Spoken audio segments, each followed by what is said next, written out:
Michael Hart 100 buyuk shaxs nomli kitobning muallifidir. U ushbu kitobni 28 yil mobaynida yozib tugatgan.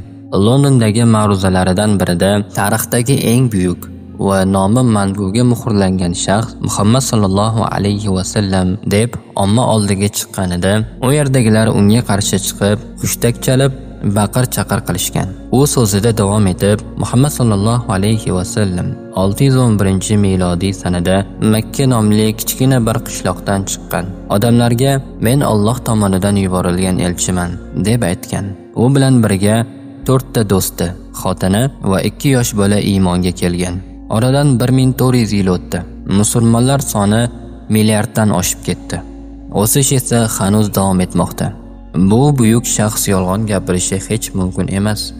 Chunki yolg'on 1400 yil yashay olmaydi. Hamda yolg'onni qabul qiluvchilar 1 milliard kishidan ziyoda bo'lib, oshib borishi ham mumkin emas. Shuncha vaqt o'tishiga qaramasdan, bugungi kunda ham musulmonlar payg'ambarlariga gap tekkizmaslik uchun jonlarini fido qilishga tayyordirlar. Birozda xristian shunday qila oladimi? Deganida zalda jimlik hukmron bo'lgan edi.